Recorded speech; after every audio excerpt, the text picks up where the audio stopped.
عزیز طلباء و طالبات، ہم حلقے ارباب ذوق پڑھ رہے تھے۔ اس میں آج میں ہم دیکھنا ہے حلقے ارباب ذوق کے ایک اہم شاعر میرا جی۔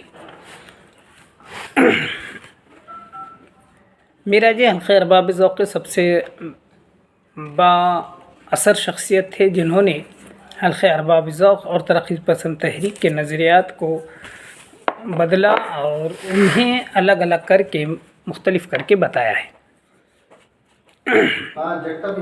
میرا جی ادب کے قائل تھے، جبکہ ترقی پسند تحریک ادب برائے زندگی پر زور دے رہی تھی۔ میرا جی کا کہنا تھا کہ جہاں ادب یا فن کا ہی ذکر نہ ہو یا فن ہی نہ ہو تو وہ فن کیا چیز ہے۔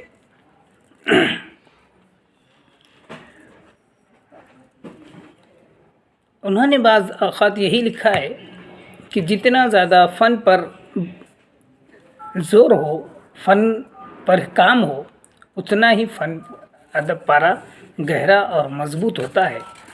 لیکن چونکہ ترقی پسند تحریک ادب برائے زندگی سے تعلق رکھتے تھے یا اس پر زور دیا کرتے تھے کہ زمانہ جو ہے وہ زندگی ادب برائے زندگی کا ہونا چاہیے، جس کی وجہ سے حلقے ارباب ذوق اور ترقی پسند تحریک میں دوریاں آئیں اور ایک حلقے ارباب ذوق نے ایک اپنی راہ بنا لی۔ اس میں میرا جی ایک اہم شاعر تسلیم کیے جاتے ہیں، جہاں انہوں نے فن کو فن کے اعتبار سے برتنے کی کوشش کی۔ ان کی ایک نظم تفاوت راہ کی کچھ مثال کے طور پر ہم دیکھ سکتے ہیں۔ وہ کہتے ہیں تفاوت راہ میں کہ اس زمانے میں کہ جنگل تھا یہ باغ، گلے بانوں سے نے ستاروں سے لگایا تھا سراغ، بھولے رستوں کا جو بے دہانی میں کھو جاتے ہیں، ایک ایک لمحہ ستاروں ہی کا دھیان آتا ہے، ہر ستارہ مجھے لے جاتا ہے اسی چوپال کے بے نام کنارے کی طرف، جس میں بیٹھے ہوئے انسان یوں ہی بے مصرف، میری ناکامی تیرے نام کی رسوائی ہے، تلخ باتوں میں ہر ایک رات بسر کرتے ہیں، بھولا ہوا رستہ کسی ڈوبی ہوئی کشتی کی طرح سطح پر ایک پل میں ابھر آتا ہے، آنکھ میں اشک جھلکتے ہیں مگر اشکوں میں وہ چمن، وہ مکان اور وہ روزن تینوں گھلتے رنگوں کی طرح عکس بنا کرتے ہیں ایک انسان کا جو تقدیر کی بے راہی سے کبھی مالی کبھی عاشق تھا کبھی دیہاتی، گلے بانی میں جسے یاد جب آتے ماضی، بنسری اپنی بجاتے ہوئے رو دیتا ہے۔ ویسے تو یہ نظم کافی طویل ہے۔ اس نظم میں ابہام اس قدر ہے کہ نظم ناقابل فہم معلوم ہوتی ہے۔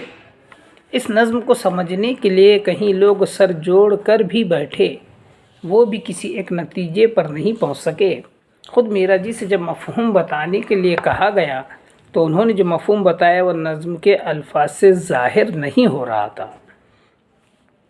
میرا جی نہ صرف حلقے ارباب ذوق کے روحی روا تھے، بلکہ حلقے کے سب سے زیادہ نمائندہ شاعر بھی تھے۔ وہ ہندوستانی ماحول اور ہندوستان کو جس انداز میں پیش کرتے ہیں وہ کسی اور شاعر کے پاس ہاں نہیں ملتا۔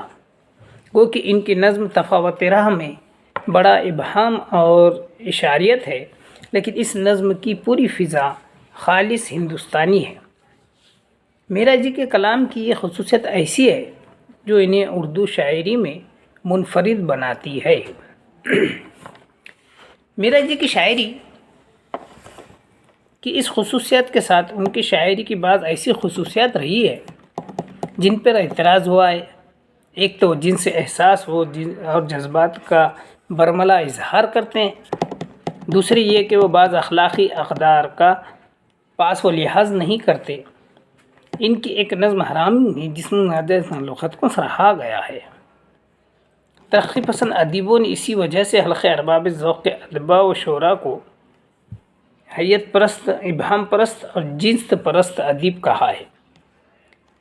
سردار جعفری نے 1951 میں جب اپنی کتاب ترقی پسند ادب لکھی تو حلقے ارباب ذوق سے شدید اختلاف کیا اور کہا کہ اس زمانے میں ایک ایسا گروہ نے سر اٹھایا ہے جو حیت پرست، ابہام پرست اور جنس پرست ہے۔ اس گروہ کے مشہور نمائندہ شعراء میں میرا جی، یوسف ظفر، ممتاز مفتی اور مختار صدیقی وغیرہ ہے۔ یہ وہ ذہین اور ہوشیار لوگ ہیں جو یورپ کے انحطاطی ادب سے متاثر رہے اور شعور کے بجائے تحت شعور پر اور معنویت اور مواد کو چھوڑ کر حیت اور اسلوب پر زور دیتے ہیں۔ یہ لوگ کھلم کھلا ترقی پسند تحریک کے مخالف ہے۔ سردار جعفری نے حلقۂ ارباب ذوق کی سخت مذمت کرتے ہوئے بھی حلقے کی بعض خوبیوں کا اعتراف کیا۔